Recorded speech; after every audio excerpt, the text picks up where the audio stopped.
The Lord be with you. And with your spirit. A reading from the Holy Gospel according to Saint Luke.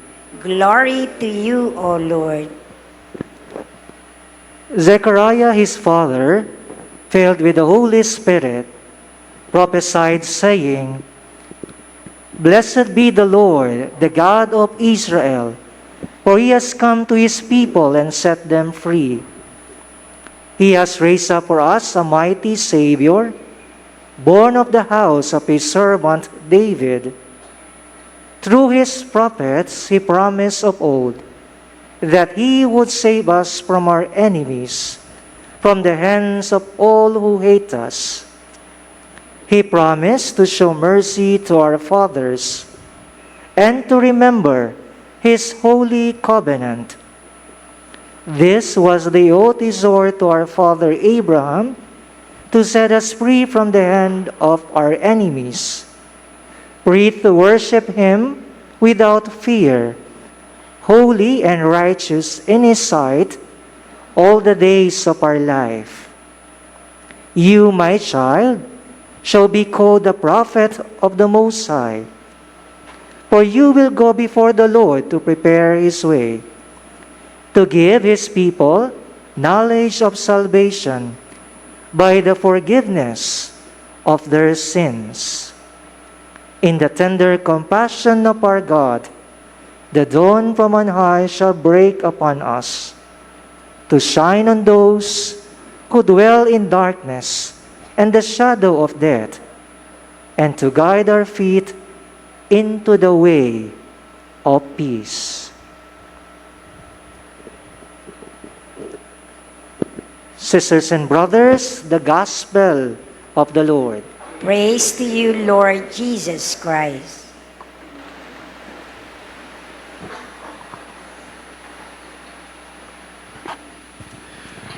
Tonight, we culminate our Simbang Gabi. And congratulations to those who were able to complete it. Yung hindi nakakompleto, next year ulit. Ano pa? Next year.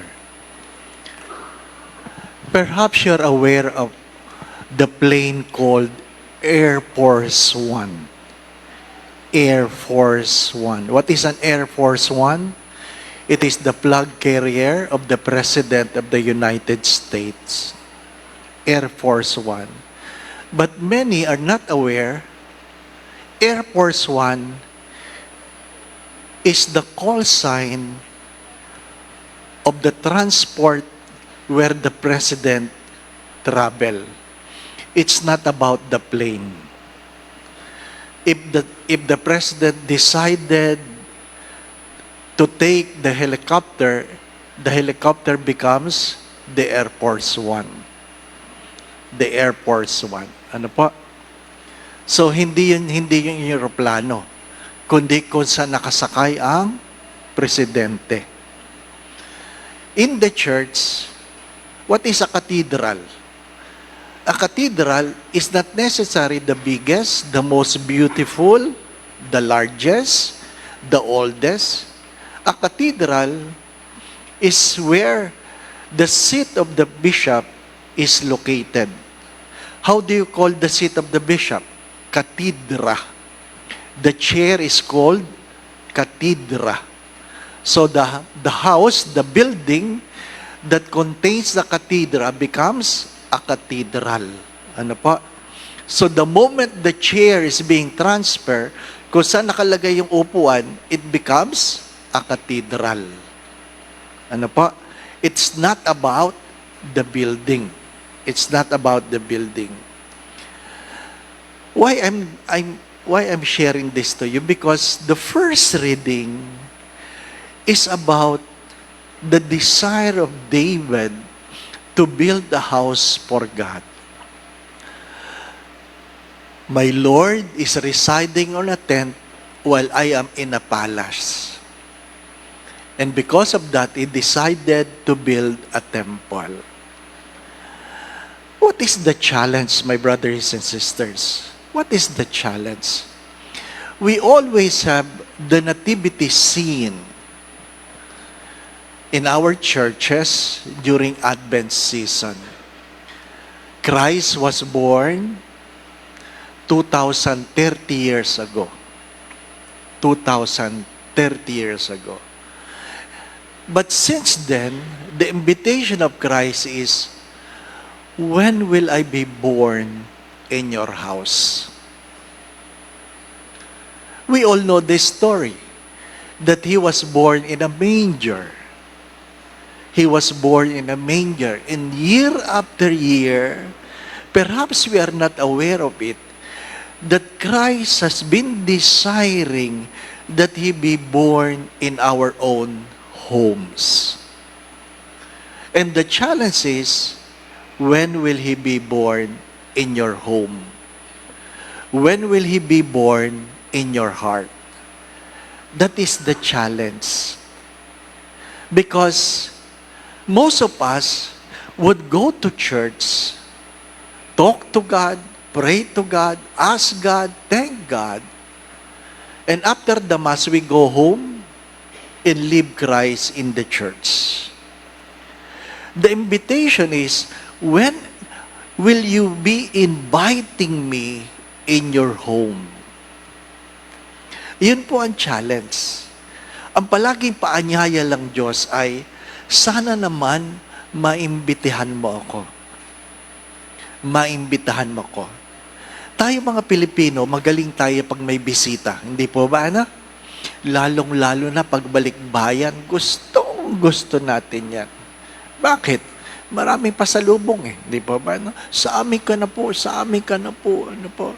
Yung iba nga, doon pinapatulog sa mismong kwarto ng nanay at tatay ninyo, di po ba? Dito ka na, di ba?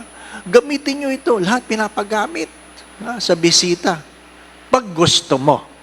Ako po ninyo, maganda yun. Pag gusto mo. Ha? Gusto mo manood ng TV, ibang channel ang panonorin niya. Oh, gusto mo, sige, kayo na po, kayo. Di ba? Ha? Doon ka makikipanood sa kapitbahay kasi yan ang gusto mo. Hindi po ba? Na? Unang linggo, ikalawang linggo, pagdating ng pangatlong linggo, kailan ba yan naalis? Hindi po ba? Na? Magaling lang tayo pag may bisita. Ang paanyaya ng Diyos, pag tiningnan nyo ang unang pagbasa, ay hindi naghahanap ng lugar na gusto niyang bisitahin. Naghahanap siya ng tahanan na pwede niyang tirhan. Maraming naglilingkod sa simbahan na ang Diyos ay hindi nananahan sa sariling tahanan. Hello? Yan ang malungkot na kwento. Maraming nagsisimba na ang Diyos ay hindi nananahan sa kanila. Parang ang Diyos ay isang gasolinahan lang na pagkailangan mo, pupuntahan mo lang. My dear friends, my brothers and sisters, the invitation tonight, the challenge tonight, after all, the simbang gabi,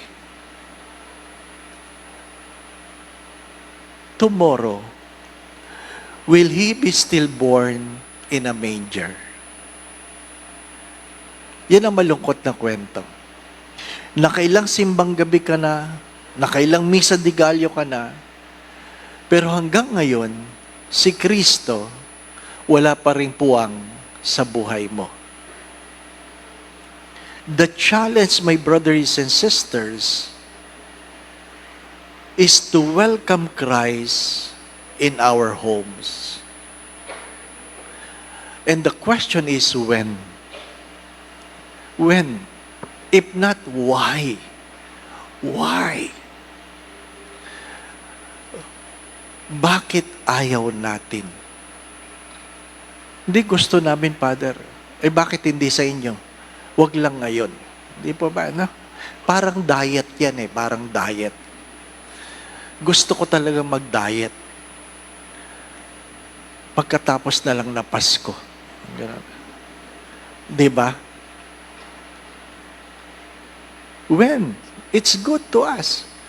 When is God be the God who will rule your relationships, who will rule over your studies, who will rule over your work.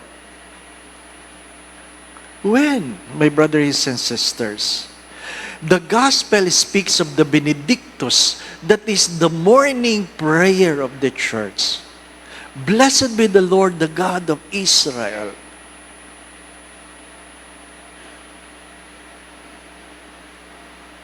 Where the longing or the prayer of the people is that someday, I will pray without fear because I have allowed God to rule over my life. We close the Simbang Gabi commemorating Elizabeth and Zechariah. The name Elizabeth means God made a promise. God made a promise. Nakikinig ka man o hindi, ang pangako ng Diyos ay nananatili. Nagbabagong buhay ka man o hindi, ang pangako ng Diyos ay nananatili. Nagsisimba ka man o hindi, ang pangako ng Diyos ay nananatili. Nagdadasal ka man o hindi, ang pangako ng Diyos ay nananatili. Elizabeth means God made a promise. And what is Zechariah means? God remembers. God remembers. Hindi nakakalimot ang Diyos. Hindi nakakalimot ang Diyos. My dear friends, my brothers and sisters, pagkaminsan, kung hindi man madalas, pag nakuha na ang pinagdadasal, ang Diyos ang unang nakakalimutan. Ang Diyos ang unang nakakalimutan. I pray and I hope, my dear brothers and sisters, as we mature, not necessary growing old. Hindi naman lahat ng tumatanda may pinagkatandaan, di po ba? Ano? But hopefully as we mature in age and wisdom, we mature in our relationship with God.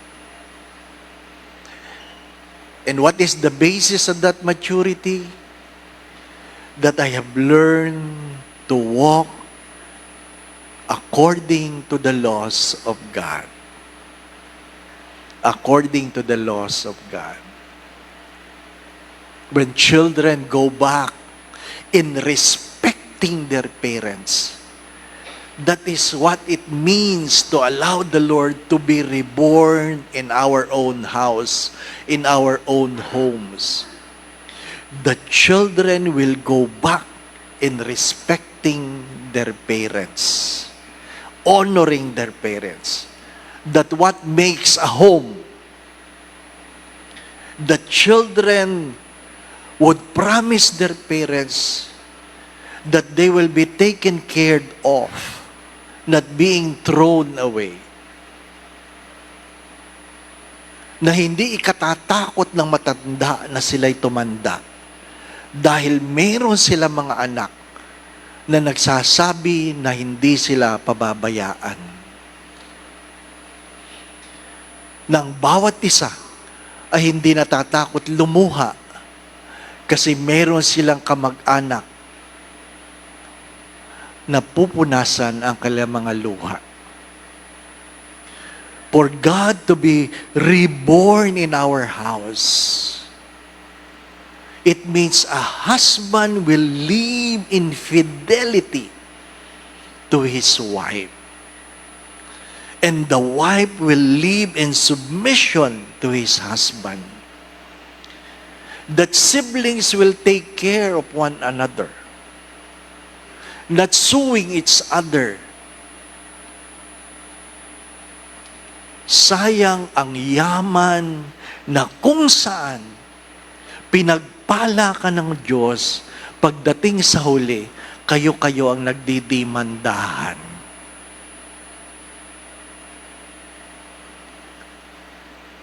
My dear friends, my brothers and sisters, the late John Paul II have said this: the road of the future is the road of the family. And the only way to walk according to the statutes of God is to allow God to be born again in our own homes. We go back into prayer. We go back in praying together as a family. When we begin to eat together, without cell phone, without TV, we eat together, we begin by having a meal together, by blessing the meal together. That is what it means for God to be reborn again. Yung bang sa sarili mong tahanan, hindi ka matatakot mag-iwan ng gamit. Ano ibig ko sabihin? Ang malungkot na kwento ngayon, sa sarili mong tahanan, takot na ang ibang mag-iwan ng gamit. Kasi baka may kukuha na kayo naman ang nakatira. Di po ba, ano? Kayo naman magkakasama sa bahay. Na may nagtatanong, sinong kumain ng chocolate ko? At walang aamin. Sisisihin lahat ang aso. Ikaw ano? Ikaw? Kung makakapagsalita lang aso, sasabihin niyo, ako? It's good to ask ourselves. It's good to us, seriously. Because in many homes, we don't trust each other anymore. We are not confident to tell one another where we are, who we are. Saan ka pupunta? Diyan lang. Sinong kasama mo? Kami. Anong gagawin niyo? Basta anong oras ka uwi? Maya-maya. Wala ka na ako ang matinong sagot. Di po ba, no? Na kung saan ang mga anak ay kanya-kanyang kain. Those who can afford more can eat more. Because we cease to be brothers and sisters. We have become competitors to one another. The invitation, brothers and sisters, in every Christmas is when God can be born again in your homes. When? Malalaman niyo yan sa Noche Buena kung nasaan kayo. Pag kanya-kanyang gimmick, wala si Kristo. Wala si Kristo.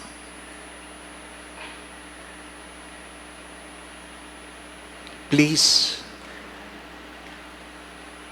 don't leave Christ in the church. He is wanting to be invited. And allow your homes to be the new manger. Amen. Going back to what I've said, the desire of God is not to be reborn in the manger again, but to be reborn in our homes. Basag trip lang ito, basag trip. Ang alin? Because a father passed away, and when I asked the children, ano kinamatay? Father, hindi namin alam na may cancer siya. Hindi namin alam na may cancer siya. Dalawa lang ang pwedeng dahilan. Ayaw niyang mga abala o hindi nakikinig ang pamilya. Dalawa lang yun. Ayaw mang abala o hindi nakikinig ang pamilya. If we allow Christ to be reborn in our homes, we will bring love back in our relationships. Sana mga kapatid, wala sa inyo ang ganito. Yung bang pag dumadating ang magulang, nanghihingi, sasabihin nyo, bigyan mo na yan, bigyan mo na para umalis. Bigyan mo na yan para umalis. Huwag niyong kakalimutan yan. Hindi lahat na nagbibigay, nagmamahal. Pero lahat na nagmamahal, marunong magbigay. Let us allow Christ to be reborn again in our homes. The Lord be with you. And with your spirit. And may Almighty God bless you and your family, the Father, the Son, and the Holy Spirit. Amen. We go in peace to love and serve the Lord. Thanks be to God. By the way, our Mass tomorrow will be 8 o'clock in the evening. There will be no 6 o'clock Mass tomorrow. Amen. Amen.